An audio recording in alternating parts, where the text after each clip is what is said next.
അധ്യായം 13. അധികാരത്തോട് വിധേയത്വം. ഓരോരുത്തനും മേലധികാരികൾക്ക് വിധേയനായിരിക്കട്ടെ. എന്തെന്നാൽ ദൈവത്തിൽ നിന്നല്ലാതെ അധികാരമില്ല. നിലവിലിരിക്കുന്ന അധികാരങ്ങൾ ദൈവത്താൽ സ്ഥാപിതമാണ്. തന്നിമിത്തം അധികാരത്തെ ധിക്കരിക്കുന്നവൻ ദൈവീയ സംവിധാനത്തെയാണ് ധിക്കരിക്കുന്നത്. ധിക്കരിക്കുന്നവൻ തങ്ങൾക്ക് തന്നെ ശിക്ഷാവിധി വരുത്തിവെക്കും.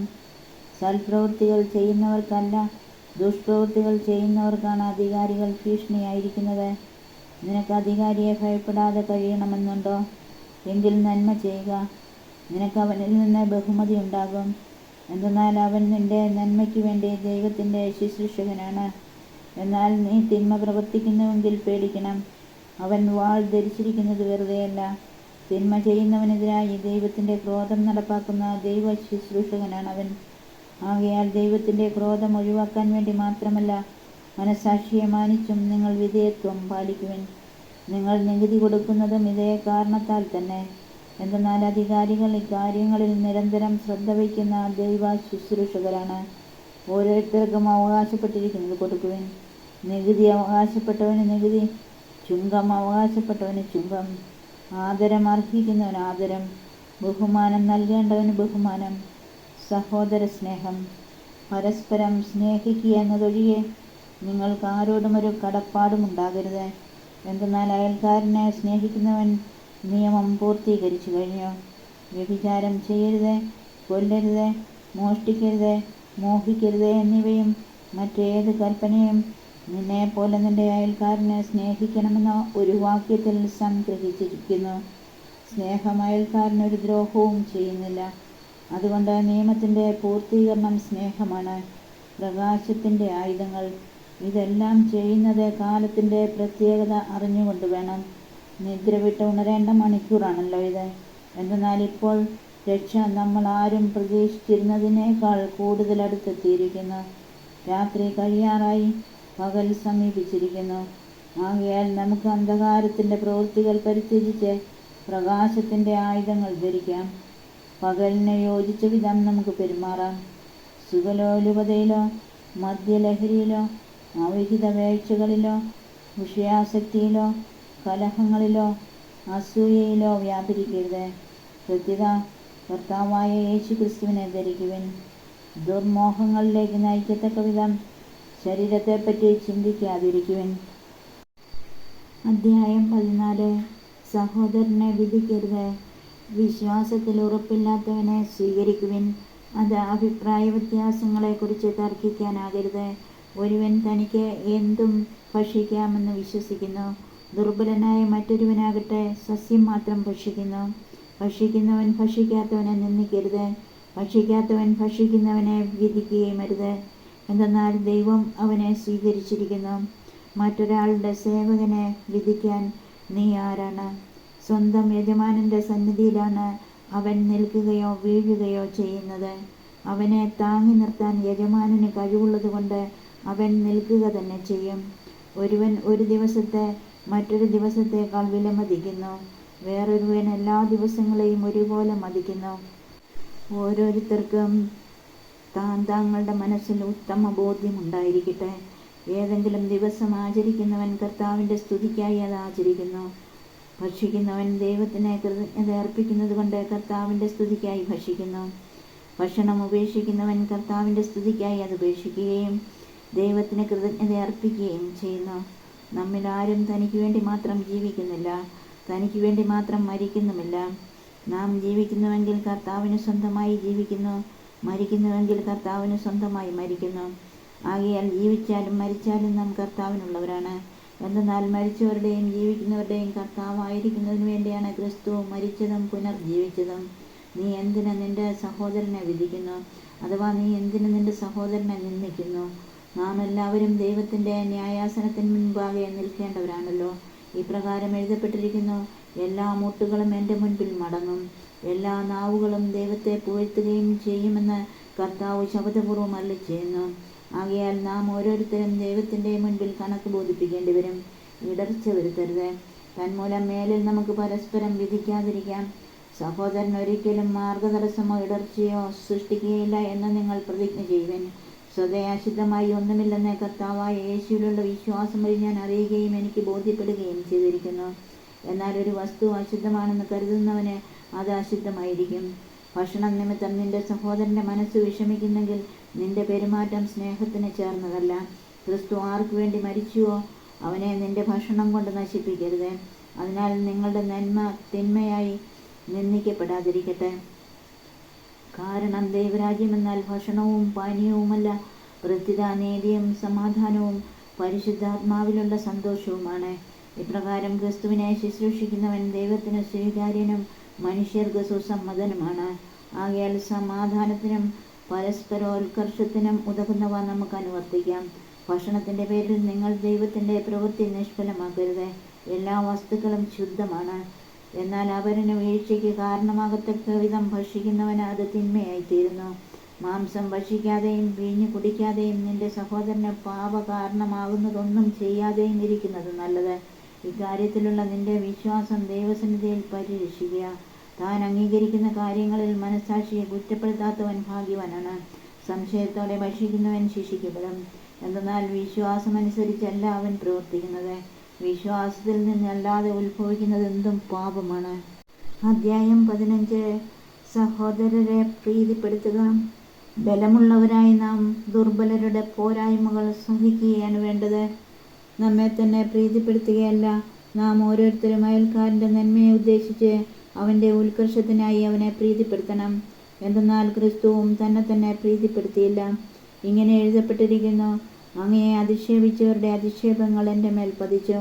മുമ്പ് എഴുതപ്പെട്ടവയെല്ലാം നമ്മുടെ പ്രബോധനത്തിന് വേണ്ടിയാണ്.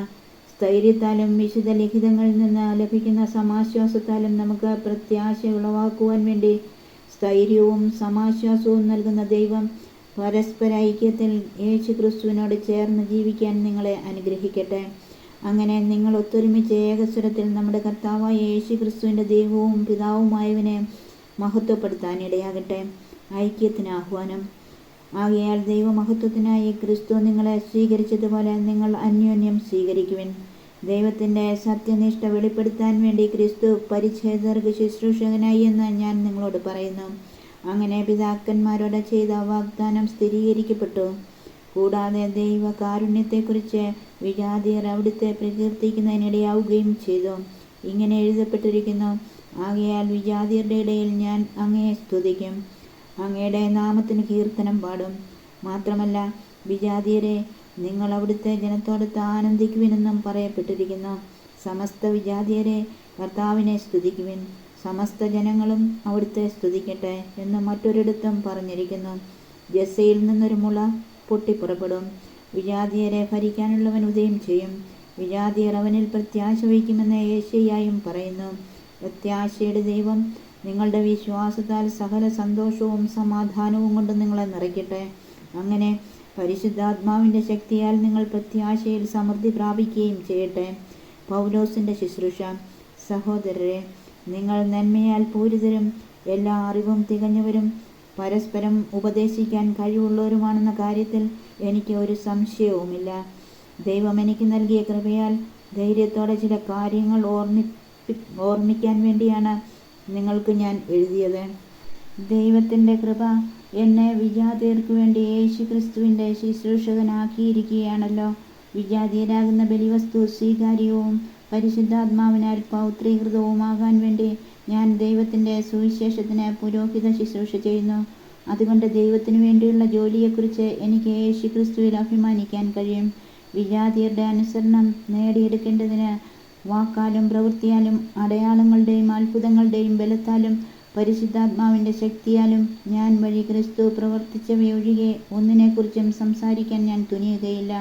തന്നിമിത്തം ഞാൻ ജെറുസലേം തുടങ്ങി ഇല്ലിറിഖോൺ വരെ ചുറ്റി സഞ്ചരിച്ച് ക്രിസ്തുവിൻ്റെ സുവിശേഷം പൂർത്തിയാക്കി.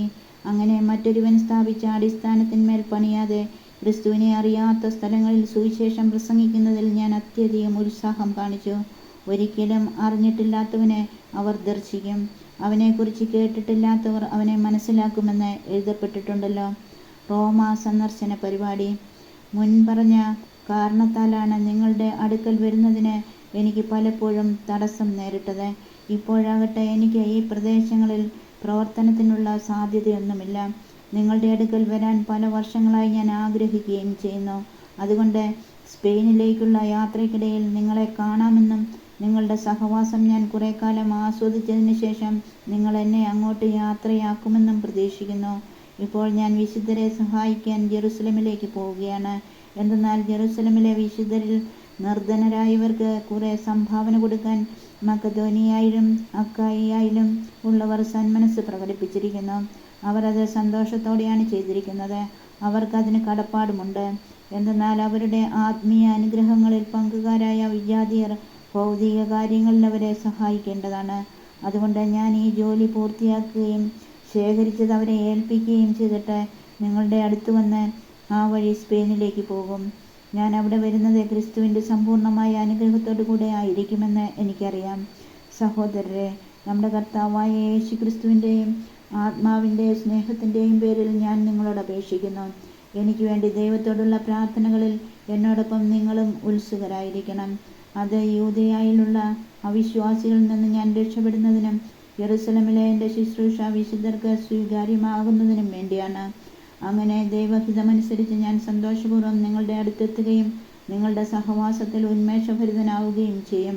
സമാധാനത്തിൻ്റെ ദൈവം നിങ്ങളെല്ലാവരോടും കൂടെ ഉണ്ടായിരിക്കട്ടെ. ആമേൻ. അധ്യായം 16. വ്യക്തികൾക്ക് അഭിവാദനങ്ങൾ. കെങ്ക്രയിലെ സഭയിൽ ശുശ്രൂഷികയായ നമ്മുടെ സഹോദരി ഫോയ്ബയെ നിങ്ങൾക്ക് ഞാൻ ഫലമേൽപ്പിക്കുന്നു. വിശുദ്ധർക്ക് ഉചിതമായ വിധം കർത്താവിൽ നിങ്ങൾ അവളെ സ്വീകരിക്കണം. അവൾക്ക് ആവശ്യമുള്ള ഏത് കാര്യത്തിലും അവളെ സഹായിക്കണം. എന്തെന്നാൽ അവൾ പലരെയും എന്ന പോലെ എന്നെയും സഹായിച്ചിട്ടുണ്ട്.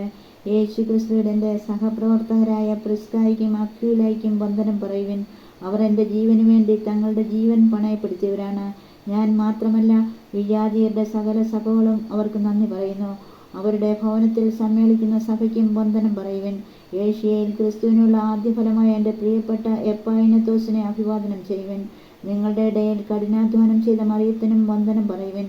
എൻ്റെ ബന്ധുക്കളും എന്നോടുകൂടെ കാരാഗ്രഹവാസം അനുഭവിച്ചവരുമായ അന്ത്രോണിക്കോസിനും യൂണിയസിനും അഭിവാദനം നൽകുവിൻ.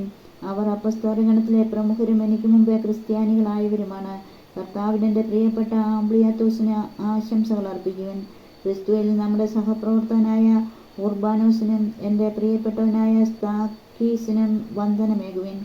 ക്രിസ്തുവിൽ അംഗീകൃതനായ അപ്പല്ലേസിന് അഭിവാദനം നൽകുവിൻ. അരിസ്തോബുലോസിൻ്റെ ഭവനാംഗങ്ങളെയും അഭിവാദനം ചെയ്യുവിൻ. എൻ്റെ ബന്ധുവായ ഹെറോദ്യന് വന്ദനം പറയുവിൻ. നെർക്കീസൂസിൻ്റെ ഭവനത്തിൽ കർത്താവിൻ്റെ ഐക്യത്തിൽ വസിക്കുന്നവർക്ക് വന്ദനം പറയുവിൻ. കർത്താവിൽ അധ്വാനിക്കുന്നവരായ ത്രിഫേനായിക്കും ത്രിഫോസായിക്കും മംഗളം ആശംസിക്കുവിൻ. കർത്താവിൽ കഠിനാധ്വാനം ചെയ്ത എൻ്റെ പ്രിയപ്പെട്ട പേർസിസിന് മംഗളം നൽകുവിൻ. കർത്താവിൽ തിരഞ്ഞെടുക്കപ്പെട്ട റൂഫസിനും അവൻ്റെ അമ്മയ്ക്കും വന്ദനം പറയുവിൻ. അവൾ എൻ്റെയും അമ്മയാണ്. അസിൻക്രിത്തോസ്, ഫ്ലെഗോൻ, ഹെർമസ്, പത്രോബാസ്, ഹെർമാസ് എന്നിവർക്കും അവരുടെ കൂടെയുള്ള സഹോദരർക്കും അഭിവാദനം അർപ്പിക്കുവിൻ. ഫിലോലോഗോസിനും യൂലിയായ്ക്കും നെരേയൂസിനും അവൻ്റെ സഹോദരിക്കും ഒളിമ്പാസിനും അവരോട് കൂടെയുള്ള സകല വിശുദ്ധർക്കും വന്ദനം പറയുവിൻ. വിശുദ്ധ ചുംബനത്താൽ അന്യോന്യം വന്ദനം പറയുവിൻ. ക്രിസ്തുവിൻ്റെ സമസ്ത സഭകളും നിങ്ങൾക്ക് ആശംസകൾ അയക്കുന്നു. സമാപനാശംസകൾ. സഹോദരരെ, നിങ്ങൾ പഠിച്ച തത്വങ്ങൾക്ക് വിരുദ്ധമായി പിളർപ്പുകളും ദുർമാതൃകകളും ഉണ്ടാക്കുന്നവരെ ശ്രദ്ധിച്ചു കൊള്ളണമെന്ന് ഞാൻ നിങ്ങളോട് അപേക്ഷിക്കുന്നു. അവരെ നിരാകരിക്കുവിൻ. അങ്ങനെയുള്ളവർ നമ്മുടെ കർത്താവായ ക്രിസ്തുവിനെയല്ല, തങ്ങളുടെ തന്നെ ഉദരങ്ങളെയാണ് ശുശ്രൂഷിക്കുന്നത്.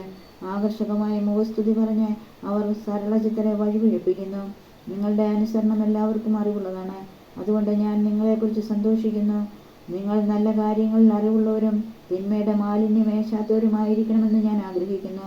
സമാധാനത്തിൻ്റെ ദൈവം ഉടൻ തന്നെ പിശാചിനെ നിങ്ങളുടെ കാൽ കീഴിലാക്കി തകർത്ത് കളയും. നമ്മുടെ കർത്താവായ യേശു ക്രിസ്തുവിൻ്റെ കൃപ നിങ്ങളോടുകൂടി ഉണ്ടായിരിക്കട്ടെ. എൻ്റെ സഹപ്രവർത്തനായ തിമോഥെയോസും എൻ്റെ ബന്ധുക്കളായ ലൂസിയൂസും യാസോനും സുസിപാത്രും നിങ്ങൾക്ക് വന്ദനം പറയുന്നു.